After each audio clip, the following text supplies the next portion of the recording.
आइए नजर डालते हैं आज की कुछ खास खबरों पर।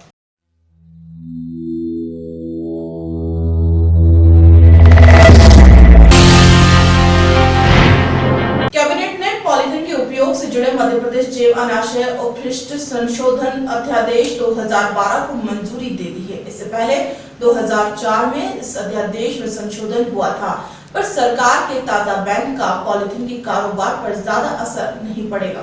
प्रदेश में 1 मई से पॉलीथीन कैरी बैग पर पूरी तरह से प्रतिबंध लग जाएगा। सिर्फ उन्हीं पॉलीथीन को मंजूरी होगी जो पैकेजिंग के आवश्यक भाग से रूप में निर्मित होगी, यानी इसमें पैक्ड आइटम होते हैं। इसमें सामग्री को उपयोग से पूर्व सील बंद किया जाता है। इसके अलावा प्लास्टिक से बने उत्पाद, कुर्सी, टेबल, अलमारी या घरेलू चीजों को छूट मिलेगी। कैबिनेट ने इस प्रस्ताव को मंजूरी दे दी है। अब जल्द ही कार्रवाई और जुर्माने की रूपरेखा को अमल में लाने की कवायद शुरू होगी। कैबिनेट ने पॉलीथीन के उपयोग से जुड़े मध्य प्रदेश जैव अनाशय अपशिष्ट संशोधन अध्यादेश 2012 को मंजूरी दे दी है। इससे पहले 2004 में इस अध्यादेश में संशोधन हुआ था। राज्य सरकार ने यह भी साफ कर दिया है कि सीलबंद पैकेज पॉलीथीन का एक बार उपयोग होने के बाद उसे रिसाइकिल नहीं किया जा सकेगा। यह बता दें कि 23 दिसंबर 2014 को मुख्य सचिव की वरिष्ठ सचिव समिति ने इससे मंजूरी दे दी थी कि चाहे किसी भी माइक्रोन का पॉलीथीन कैरी बैग होगा वह प्रतिबंध रहेगा। 3 माह पहले 26 जनवरी 2017 को गणतंत्र दिवस समारोह में मुख्यमंत्री शिवराज सिंह चौहान ने पॉलीथीन बैन करने की घोषणा की थी। सीएम की घोषणा से पहले 22 स्थानों पर संगोष्ठी, विचार विमर्श और जनसंवाद करके आम लोगों की राय ली गई थी। भाई शुरू में थोड़ा बहुत फर्क पड़ेगा। वैसे हमारा व्यवसाय इतना बड़ा नहीं है, लेकिन फिर भी थोड़ा बहुत फर्क पड़ेगा। लेकिन चीज़ नहीं होगी तो लोग अपने आप जूट के थैले ले लेंगे। पुराने ज़माने में थैलियाँ चलती थी, वो चलेगी।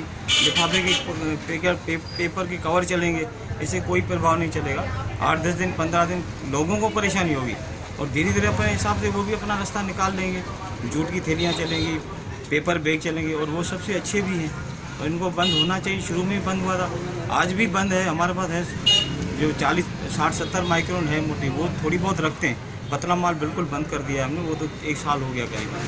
बाकी मोटा है वो भी समाप्त 1 मई से हम पहले ही समाप्त कर लेंगे। इससे कुछ फर्क नहीं पड़ेगा। नुकसान कहते हैं, गवर्नमेंट कहती है नुकसान है तो नुकसान होगा। जो यहाँ पर तो सुविधा है लोगों को सामान लेने के लिए और देने के लिए, लोगों को नुकसान का मालूम नहीं है। लेकिन बंद होगी तो अपने आप लोग समझ जाएंगे भाई इसमें जो गवर्नमेंट ने निर्णय लिया है, भाई बंद का निर्णय है तो गवर्नमेंट ने सही निर्णय लिया है और हमें भी उसका सहयोग करना है, सीधी सी बात है।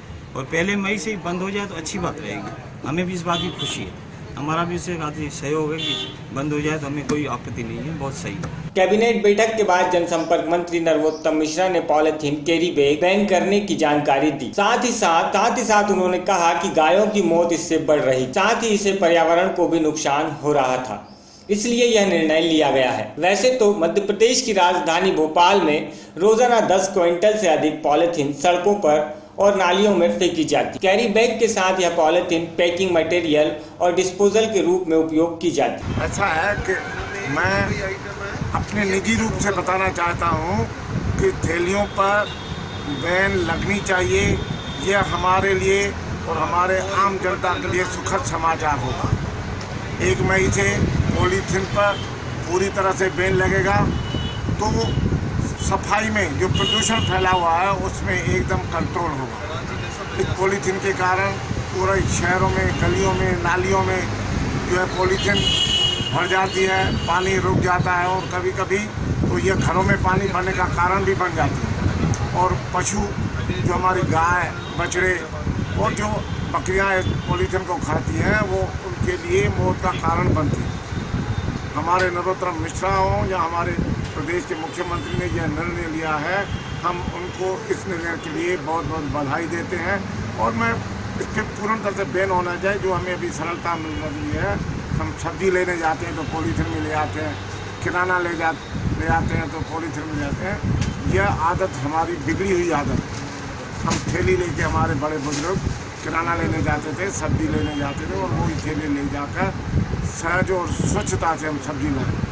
कभी कभी तो ऐसा भी होता है ये पॉलीथीन इतनी हल्के स्टैंडर्ड की रहती है, हम जैसे ही सब्जी लेकर निकलते हैं वो गिर जाती है और सब्जी नाश हो जाती है। ये इस पर बिल्कुल बैन तो काफ़ी पहले लगनी चाहिए। हम इसमें पिछड़ रहे हैं और देर से लगा। महाराष्ट्र में तो कई साल पहले पॉलीथिन पे बैन लग चुकी है। मैं अपने मुख्यमंत्री को, अपने नरोत्तम मिश्रा जी को बधाई देता हूँ और इस कार्य को जल्दी से लागू करें और पॉलीथिन को बैन करें। हमारे धंधे पे कोई फर्क नहीं पड़ेगा और जो बिगड़ी आदत है वो सुधर जाएगी, लेकिन हम किसी के मौत के कारण बने ये हम कभी नहीं चाहेंगे। इससे सीवेज में जो पॉलीथिन फंस जाती हैं, जिससे बाढ़ आने की संभावना रहती है, उससे अपन निजात पाएंगे। और हमारे जो पशु गाय जो है, हमारी गाय जो पॉलीथिन को खा जाती हैं, उनसे उनकी दर्दनाक मौत होती है, उससे भी निजात मिलेगा। बहुत सारे प्रभाव हैं। पॉल्यूशन कम होगा, कचरा अपन पॉलीथिन को जलाते हैं तो उसमें बहुत सारी ऐसी गैसेस निकलती हैं जिससे मानव शरीर प्रभावित होता है। वो गैसेस भी मतलब जो है निकलेंगी नहीं और एटमॉस्फेयर अच्छा रहेगा। किसी प्रकार का भी कोई भी फर्क नहीं पड़ना, किसी भी प्रकार का फर्क नहीं पड़ना है। पॉल्यूशन कम होगा, कचरा कम होगा, स्वच्छ भारत अभियान में भोपाल आगे बढ़ेगा। मांग के हिसाब से राजधानी में करीब 50 कारखाने शुरू हुए थे। ये कबाड़खाना जुमेरात, हनुमानगंज, गोविंदपुरा व अन्य जगहों में स्थित हैं। इसमें काम करने वाले लोगों की तादाद करीब 1000 से अधिक है। इसके साथ ही 400 से अधिक दुकानों में केवल पॉलीथीन से बने सामान ही बेचे जाते हैं। अगर सरकार पॉलीथीन के पैकिंग मटेरियल के उपयोग पर कोई रोक नहीं लगाना चाहती तो कम से कम उसे इस पॉलीथीन की पैकिंग मटेरियल की गुणवत्ता की जांच जरूर करना चाहिए। बड़े स्टोरों में भी बिकने वाले खाद्यान्न सामान खराब गुणवत्ता वाली पॉलीथीन में पैक करके बेचे जा रहे हैं। मध्य प्रदेश शासन विगत 11 साल से ये कहता आ रहा है कि हम पॉलीथीन पे बैन लगाएंगे। इस पॉलीथीन से जो हमारी गौ माता है, ये अनायास जब खा लेती तो कई गौ माता इससे मर रही थी, पर सरकार इतनी देर से जागी है और ये अच्छा मैसेज है कि अगर वो सरकार पॉलीथीन बंद कर देती है तो गौ माता की और हमारी जो नालियाँ चौक हो रही, तो भूस्तर जल का जो भूस्तर गिर रहा है, वर्षा ऋतु में जब पानी अंदर जाता है ज़मीन में तो पन्नियों की वजह से पानी भी ज़मीन में नहीं जा पाता है। इस तरह की अगर कोई प्रतिक्रिया कर रही है तो उसको विशेष तौर पे बंद करना ज़्यादा अनिवार्य है। पर सरकार क्या जिस हिसाब से शराबबंदी के लिए बार बार बोल रही कि हमने नर्मदा नदी के किनारे से बंद करा दिया, हम धीरे धीरे शहर में प्रवेश करेंगे, तो जिस गति से वो 11 साल में पन्नी बंद करने पहुँचे, ऐसे कि शराब माफिया शराब की दुकानें बंद करने जैसा हाल ना हो कि कहते कुछ है करते कुछ। अगर इन्हें बंद करना ही तो विशेष तौर पे इस पर कानून बनाकर और व्यापारियों को अल्टीमेटम देकर और इन पन्नियों की जो निर्माण की फैक्ट्री है उन पर बैन लगाते हुए बंद करना चाहिए और पन्नी निर्माताओं को आगाज़ कर देना चाहिए कि आप पन्नी का काम बंद करके लिफाफों का काम चालू करो। ऐसी घुलनशील पन्नियों का निर्माण कराओ ताकि ये थोड़ा पानी लगते ही ख़राब हो जाए, मट्टी में मिल जाए। इस तरह का निर्माण हो ताकि हमारे व्यवसाय भी परेशान नहीं हो। पॉलीथीन के उपयोग से जुड़े मध्य प्रदेश जैव अनाशय अपशिष्ट संशोधन अध्यादेश 2012 को मंजूरी तो दे दी, पर सरकार के ताज़ा बैन का पॉलीथीन के कारोबार पर ज्यादा असर नहीं पड़ेगा। राजधानी के सभी कारखाने पहले की ही तरह चलते रहेंगे। इस निर्णय की खास बात ये होगी कि कागज से बने लिफाफों के उद्योग में उछाल आएगा और कई गरीब 2 जून की रोटी जुटाने में सक्षम होंगे। कैमरामैन कृष्णा सिंह के साथ संजना प्रियानी की रिपोर्ट, बैरागढ़। बैरागढ़ की सर्वाधिक आवाजाही वाले क्षेत्र में बीती रात अज्ञात चोर एक मोबाइल दुकान पर धावा बोलकर करीब 3.5 लाख रुपए मूल्य के स्मार्टफोन एवं उपकरणों पर हाथ साफ कर गए। बैरागढ़ की सर्वाधिक आवाजाही वाले क्षेत्र में बीती रात अज्ञात चोर एक मोबाइल दुकान पर धावा बोलकर करीब 3.5 लाख रुपए मूल्य के स्मार्टफोन एवं उपकरणों पर हाथ साफ कर गए। जाते जाते चोर दुकान में लगे सीसी कैमरे उखाड़ कर ले गए, डीवीआर भी ले गए। चोरी की वारदात पंजाब नेशनल बैंक रोड पर स्थित पवित्र मोबाइल शॉप की दुकान पर हुई। दुकान के संचालक सौरभ गुहानी पुत्र रामचंद्र के मुताबिक सोमवार रात को वे दुकान पर ताले लगाकर घर गए थे। मंगलवार को सुबह दुकान खोली तो ताले टूटे थे। अंदर दुकान का सामान बिखरा था। विभिन्न कंपनियों के महंगे स्मार्टफोन, बेसिक मोबाइल फोन गायब थे। चोर दुकान में रखा लैपटॉप एवं 22,000 नकदी पर भी हाथ साफ कर गए। चालाक निकले चोर, डीवीआर गायब। दुकान के अंदर सीसीटीवी कैमरे लगे थे, इसका वीडीआर भी चालू था, लेकिन चोर चालाक निकले। जाते जाते डीवीआर भी अपने साथ ले गए। इस कारण पुलिस को फुटेज नहीं मिल पाए। माना जा रहा है कि चोरों की संख्या 3 या 4 हो सकती है। एक चोर किशोर आयु का होने का अनुमान है।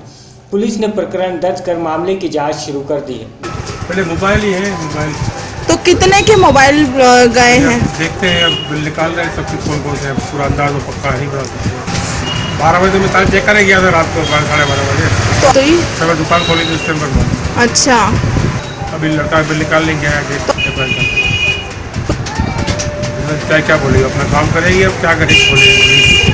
बैरागढ़ से सर्च स्टोरी के लिए संजना प्रिया। संतनगर के वार्ड 3 के अंतर्गत पार्षद अशोक मारन ने अपने क्षेत्र में करीब 12 लाख की लागत से 5 विकास कार्यों का भूमि पूजन किया, जिसमें नई बस्ती में 2,55,000 की लागत से सीसी सड़क और नाली कार्य किए जाएगा। साथ ही 3 अलग-अलग स्थानों पर सीसी रोड का भी भूमि पूजन किया गया। संतनगर के वार्ड 3 के अंतर्गत पार्षद अशोक मारन ने अपने क्षेत्र में करीब 12 लाख की लागत से 5 विकास कार्यों का भूमि पूजन किया, जिसमें नई बस्ती में 2,55,000 की लागत से सीसी सड़क और नाली कार्य किया जाएगा। साथ ही 3 अलग-अलग स्थानों पर सीसी रोड का भी भूमि पूजन किया गया। राम मंदिर के पास हम लोगों ने भूमि पूजन का कार्यक्रम संपन्न किया। इसमें 5.5 लाख की लागत से हरिदास जाटव के मकान से लेकर मंदिर तक का सड़क निर्माण है और 2 छोटी-छोटी सड़कें जो अंदर से आके मंदिर को टच कर रही उसके निर्माण है और 2 निर्माण, एक ग्वाल बाबा की नाली नई बस्ती में भी आज उसका भूमि पूजन उसका भी यहीं किया है, उसका भी कल से कार्य चालू हो जाएगा और एक सीसी सड़क जो नई बस्ती भैंसा खेड़ी की कुल मिला के 10 लाख की लागत से आज निर्माण का भूमि पूजन वार्ड क्रमांक 3 में ग्राम वासियों के समक्ष किया जा रहा है और इसको हम इस सप्ताह पूरा करके आने वाले 2-4 दिन के अंदर और जो बाकी सड़कें नई बस्ती भैंसा खेड़ी की रह गई है उनको भी हम भूमि पूजन करेंगे। चुनाव के दौरान जब मैं यहाँ आया तो मुझे सबसे पहले बताया गया कि हरिदास जाटव के मकान की सड़क विगत कई वर्षों से नहीं बनी। चुनाव भ्रमण के दौरान तब हमने देखी कि वहाँ काफ़ी गंदगी का अंबार लगा था, कीचड़ों में लोग निर्वास कर रहे थे, तो उनकी मांग थी कि सबसे पहले अगर भैंसा खेड़ी में सड़क का निर्माण हो तो इस गली में हो, तो उसकी उनकी ग्रामवासियों की ये मांग को आज पूरा करते हुए हमने भूमि पूजन किया है। जय हिंद जय भारत। वहीं बीजेपी के पारसराम मीणा पूर्व पार्षद ने इस विकास कार्य की सराहना की है और कहा है कि दलगत राजनीति से हटकर विकास किया जाना चाहिए। हम दलगत राजनीति नहीं करते। वहीं जब पत्रकारों ने परसराम मीणा से सवाल किया कि क्या आप बीजेपी छोड़कर कांग्रेस ज्वाइन कर रहे हैं, तो उन्होंने कहा कि मैं बीजेपी के लिए ही जन्मा हूँ। सीमेंट कंक्रीट रोड का हमारे वार्ड क्रमांक 3 के पार्षद द्वारा भूमि पूजन किया गया है। इस अवसर पर विकास के कार्य में कभी भी दलगत राजनीति नहीं करना चाहिए। उसी उद्देश्य को लेकर हम भी जहां विकास का काम होता है वहां दलगत राजनीति से ऊपर उठकर काम करते हैं और आज हमारे जो रोड बन रहे हैं, जो काम हो रहा है, उनके लिए मैं पार्षद जी को धन्यवाद देता हूं और ऐसे ही ये विकास के कार्य करते रहें। इसमें दलगत और राजनीति बीच में नहीं आना चाहिए। वार्ड नंबर 3 में सबसे ज़्यादा विकास देखने को मिल रहा है जिस तरीके से बाकी पार्षद या वार्ड की अपेक्षा। देखो, वार्ड नंबर 3 में सोनी जी के कार्यकाल में भी बहुत काम हुए और इतने असमित काम हुए हैं कि उनका बता नहीं सकता हूँ। हमारी पाइपलाइन थी, रोड थे, वो थे और अभी इनको 2 साल हुए हैं, ये भी अपनी क्षमता के अनुसार अच्छा काम कर रहे हैं। 4 और 5 की क्या स्थिति है इसमें? मैं 4-5 के बारे में क्यों बात करूं? मैं 3 में रहता हूं तो 3 की बात करूं ना, क्षेत्र से बाहर क्यों जाऊं? हमारे सभी पार्षद अच्छा काम कर रहे हैं, नगर निगम भी अच्छा काम कर रही है मालूम नहीं था और मध्य प्रदेश शासन भी अच्छा काम कर रहा है, इसलिए सबको हम धन्यवाद देते हैं। महापौर जी कब आएंगे इस इलाके में? महापौर जी को जब बुलाएंगे जब आ जाएंगे। तो अभी तक बुलाया नहीं आपने, निमंत्रण नहीं दिया? नहीं, बुलाएंगे, जो बड़ा काम होगा, उनके लायक होगा, शोभा के अनुरूप होगा, बुलाएंगे। उनकी भी जरूरत पड़ेगी, उनको भी बुलाएंगे।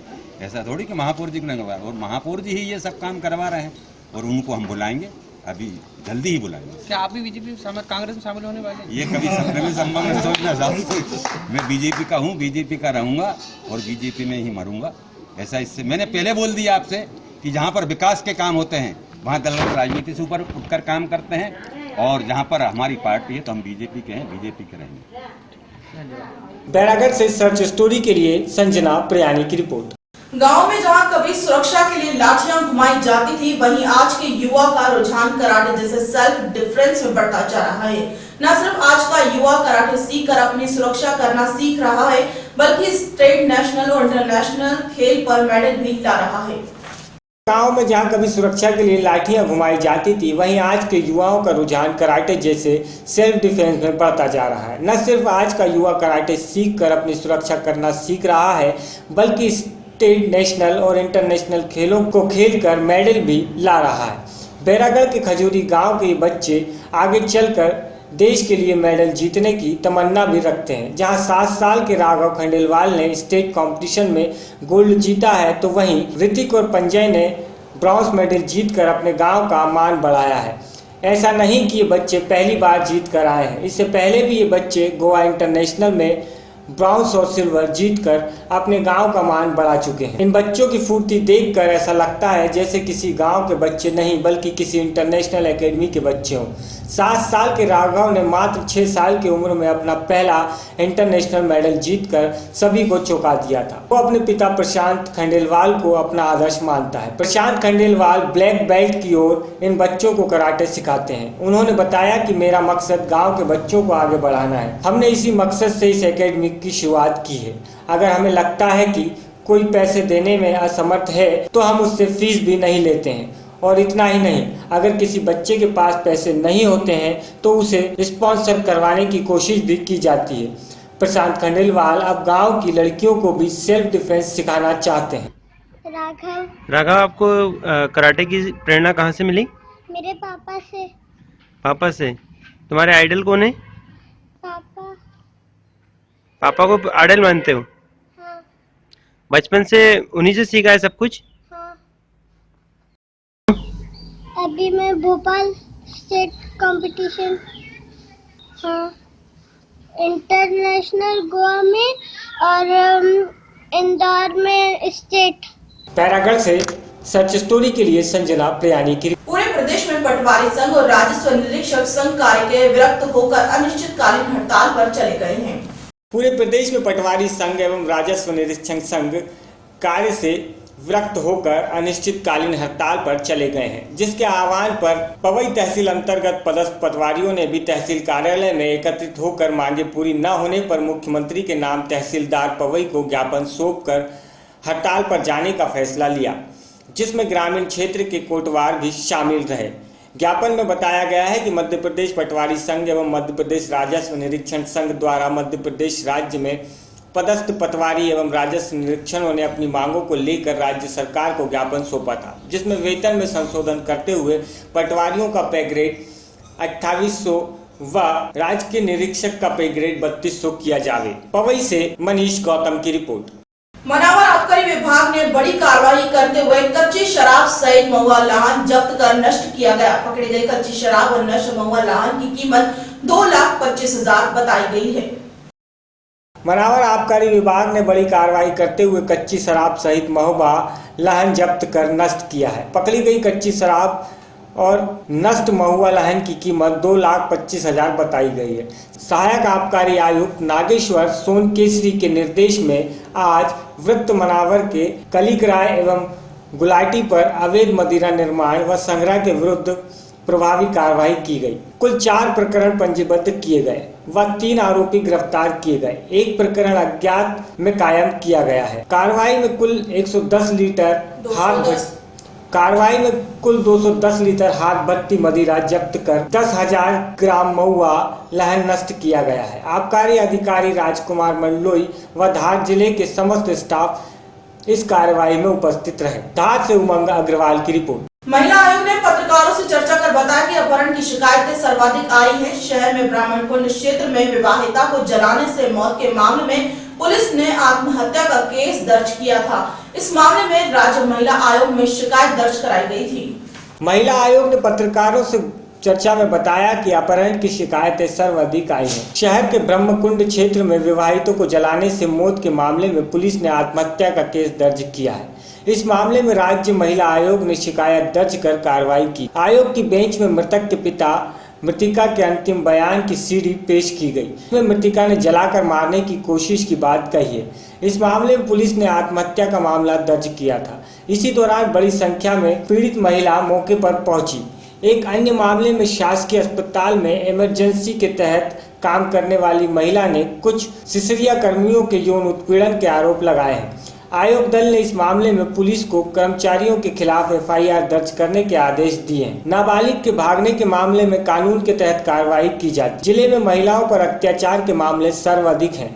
अपहरण की शिकायतें अंततः मेरा जी मर्जी खुशी से जाने के मामला सामने आया है, लेकिन पुलिस मामला अपहरण में दर्ज कर लेती है। तथा वानखेड़े ने बताया कि राज्य महिला आयोग सखी नाम से प्रदेश के जिलों में नियुक्तियां प्रारंभ की हैं। यह आयोग सखी जिले में महिला उत्पीड़न और अन्य शिकायतों में आयोग तक शिकायत पहुंचाने के लिए सेतु का काम करेगा। धार मध्य प्रदेश से सच स्टोरी के लिए उमंग अग्रवाल। धार शहर में आज डमरीकरण के शुभारंभ पर मुख्य अतिथि पूर्व खेल मंत्री धार के विकास पुरुष विक्रम वर्मा, धार विधायक नीना वर्मा ने भूमि पूजन कर डमरीकरण मशीन का भी पूजन कर कार्यक्रम का शुभारंभ किया।